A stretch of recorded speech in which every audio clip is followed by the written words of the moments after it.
오늘은 살아나시다라는 제목의 말씀을 우리가 함께 나누겠습니다. 오늘은 부활주일입니다. 우리를 위해 십자가에 달려 돌아가신 예수 그리스도께서 이제 사망 권세를 이기시고 다시 살아나신 기쁘고 감사한 날을 기념하면서 예배하는 날이 바로 이 부활주일입니다. 오늘 본문 말씀은 예수님께서 살아나신 이 역사적인 사건을 기록하고 있습니다. 예수님께서 십자가에 달려 돌아가신 날, 그날은 준비일, 즉 안식일 전날이었어요. 그리고 바로 다음 날이 안식일이었습니다. 게다가 당시는요 6월절 기간이었기 때문에 예루살렘 성에 많은 사람들이 있었어요. 이때 제자들은 어떤 마음으로 다른 때와는 달랐던 이 안식일을 보내게 되었을까요? 그들은 모두가 죄책감과 두려움에 떨면서 또 한편으로는 이게 대체 무슨 일인가 하는 황망하고 슬픔이 가득한 마음으로 이 안식일을 보내게 되지 않았을까 싶습니다. 왜냐하면 그동안 자신들이 모든 삶을 버리고라도 따랐던 예수님께서 이제 놀라운 능력을 행하시는 분이었음에도 불구하고 아무 저항도 없이 모진 수모와 고통을 묵묵히 겪으시고 그리고 십자가에서 허망하게 돌아가셨기 때문에 이들은 이 상황이 몹시 슬프고 혼란스러웠겠죠. 거기다가 죽기까지 예수님과 내가 함께 하겠다고 큰 소리쳤던 맹세했던 그들은 하나같이 모두가 도망치느라고 예수님을 보호해드리지도 또 그분 곁을 지키지도 못했습니다. 그나마 뒤에서 숨어서 조용히 따라갔던 베드로조차도 예수님께서 말씀하신 대로 닭이 울기 전에 3번이나 예수님을 모른다고 부인하고 모욕하고 저주하였습니다. 그리고 닭이 우는 그 순간 예수님과 눈이 마주치게 되었을 때 그는 주님의 하셨던 말씀을 기억하면서 뛰쳐나가 통곡하고 울었다고 성경이 기록합니다. 이런 제자들에게 이제는 소망이 모두 끊어져 버린 것 같았을 것이고 거기에 주님을 배반한 죄책감까지 더해져서 그들은 슬픔에 빠져서 낙심하였을 것입니다. 그런가 하면은 혹시 나도 예수님처럼 고난과 죽음을 겪게 되지는 않을까 하는 그러한 두려움까지 더해져서 제자들은 마치 넋이 나간 듯한 모습으로 이 안식일을 보내게 되지 않았을까 이렇게 생각이 되죠. 그러나 제자들이 생각한 것처럼 부활이 없이 예수님께서 십자가에서 돌아가신 것으로 예수님의 사역이 끝나버렸다면 십자가는 우리의 구원과 아무런 상관이 없게 되고 예수님의 일생은 마치 영웅담처럼 위대한 능력을 행했던 어떠한 젊은 청년의 안타까운 죽음 정도로 전해지고 말았을 것입니다.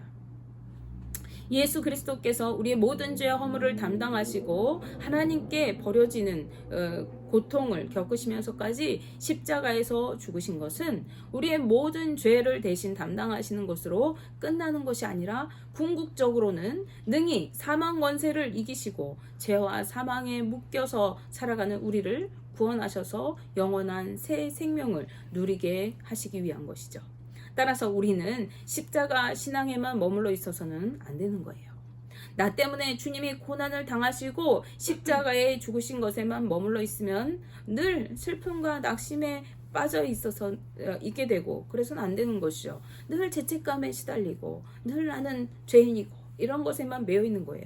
우리는 이제 더 나아가서 부활 신앙으로 살아가야 합니다.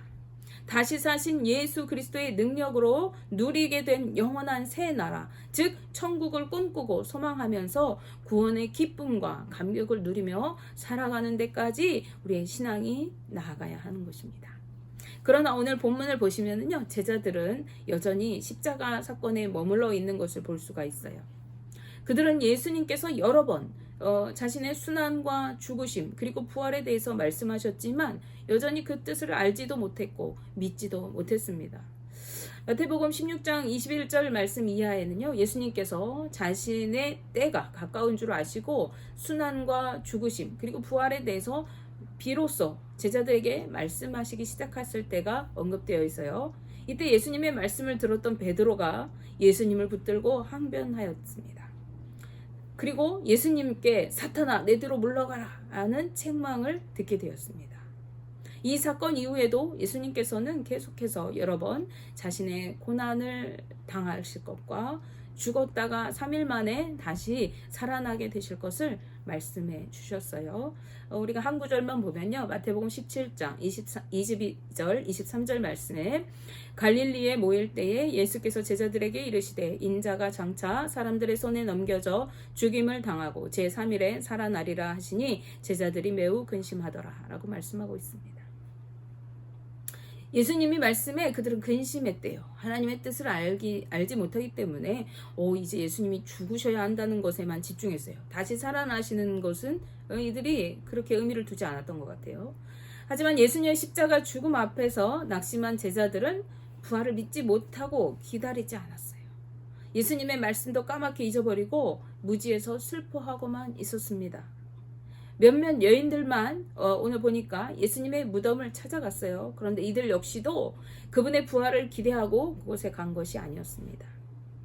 막달라 마리아를 비롯한 이 세 여인들은 그저 예수님을 사랑하는 마음으로 이미 사두었던 향품을 가져다가 이제 부패가 시작되어서 냄새가 나기 시작했을 그 예수님의 시체에 발라드려야겠다고 생각하고 그곳으로 갔던 거예요. 이 유대인들은 이 시체가 부패하는 냄새를 막기 위해서 이렇게 향품을 시신에 발랐다고 합니다. 이들은 제자들이 모두 도망갔던 것과는 달리 예수님의 고난과 죽으심과 또 죽음 이후의 장례까지도 모두 지켜보면서 그곳에서 슬피 울었던 여인들이었습니다. 그리고 이들은요, 니고데모가 예수님의 장례를 치를 때에 몰약과 침향 섞은 것을 100근이나 가져다가 예수님과 함께 싸서 장사하는 것을 지켜보았어요. 이미 예수님께 향품 처리를 했던 거죠. 그 시신에. 하지만 손수 또 다른 향품을 더 준비해서 예수님의 무덤으로 향하고 있었고 그것은 이들이 예수님을 얼마나 사랑했는지 예수님을 얼마나 그리워했는지를 알 수 있는 것이죠. 그런데 이들이 가면서 이렇게 얘기합니다. 누가 우리를 위해서 저 무덤의 문에서 돌을 굴려줄까? 누가 저 크고 무거운 돌을 우리를 대신해서 굴려줄 수 있을까? 라고 이렇게 서로 이야기하면서 가고 있었습니다.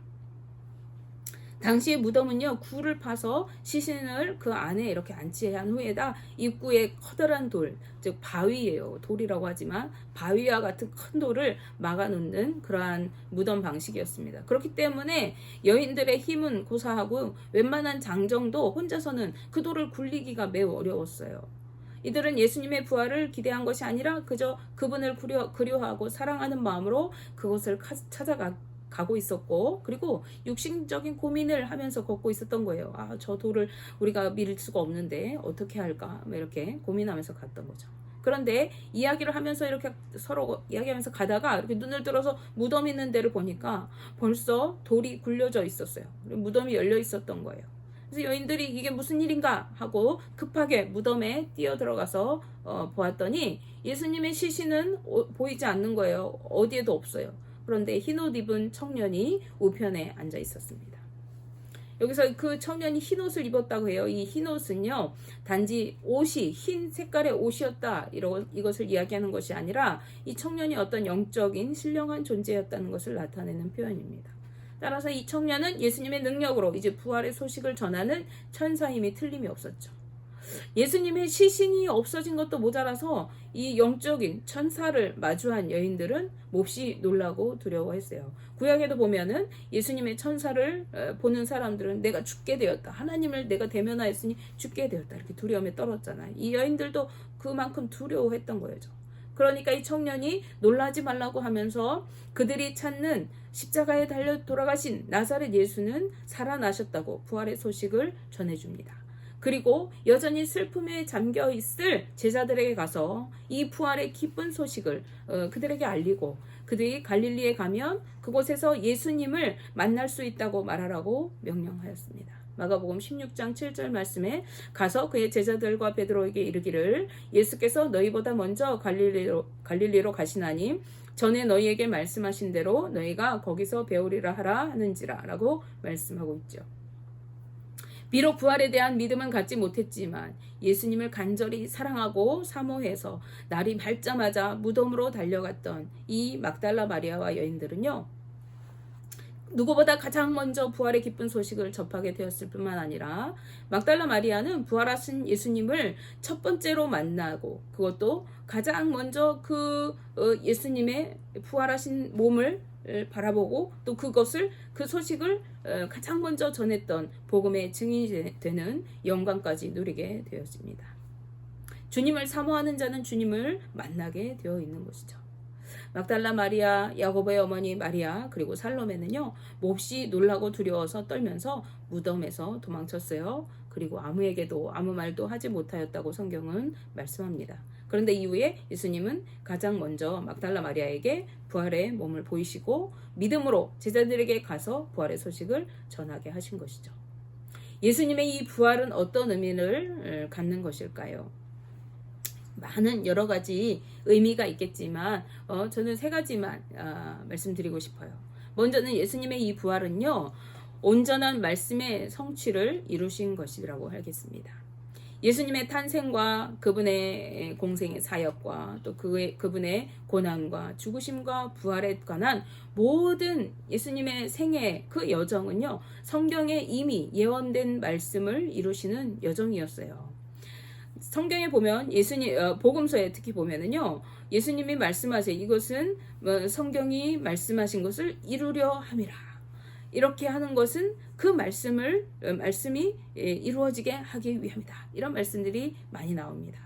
그처럼 예수님은 태어나면서부터 돌아가시고 부활하실 때까지 모든 여정이 성경에 기록된 것을 그대로 재현해 살아가신 그런 분이었어요.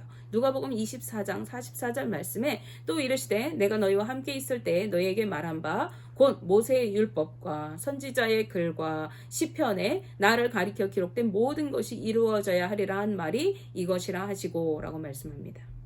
성경에 기록된 모든 것이 이루어져야 하신 대로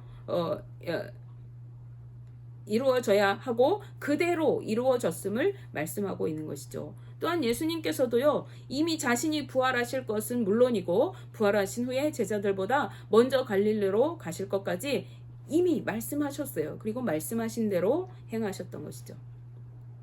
이러한 말씀의 성취는 예수님께서 약속하셨던 하나님의 약속, 그 약속, 그리고 이후에 있을 예수님의 승천과 장차 오실 재림에 관한 약속의 말씀 또한 성취될 것을 믿고 소망하게 합니다. 하나님께서 약속하신 그 말씀이 모두 이루어졌어요. 그리고 예수님께서 말씀하신 것들이 그대로 다 행해졌어요. 그러면 예수님께서 이후에 하겠다고 말씀하신, 약속하신 그 말씀도 이루어질 것을 우리가 믿게 되어지는 것이죠. 예수님께서는 요한복음 14장 2절 중반절에서 3절 말씀에 이렇게 말씀하셨어요. 내가 너희를 위하여 거처를 예비하러 가노니 가서 너희를 위하여 거처를 예비하면 내가 다시 와서 너희를 내게로 영접하여 나 있는 곳에 너희도 있게 하리라 라고 약속해 주셨습니다. 아멘. 또한 하늘로 올려져 가실 때에도 너희가 본 그대로 다시 오시리라고 말씀하셨죠. 예수님의 부활을 경험한 사도들은 이 약속의 말씀 또한 이루어 주실 것을 굳게 믿고 고난에도 천국을 소망하면서 인내하고 견디고 복음을 전할 수가 있었던 것입니다. 우리는 주님의 부활을 경험해야만 그럴 때 우리는 천국을 소망하게 되어지는 것입니다. 또한 주님의 이 부활은요, 우리로 부활의 소망과 영생의 삶을 꿈꾸게 합니다. 예수님께서는요, 십자가에서 자신의 영혼을 아버지께 내어드렸어요. 아버지여, 내 영혼을 아버지께 의탁하나이다. 이렇게 외치시고 돌아가셨다고 지난 시간에 말씀드렸죠. 그리고 하나님께서는 이 예수님의 영혼을 받으셔서 예수님의 몸과 영혼을 사망에서 일으키시고 죽음의 권세를 이기게 하셨습니다.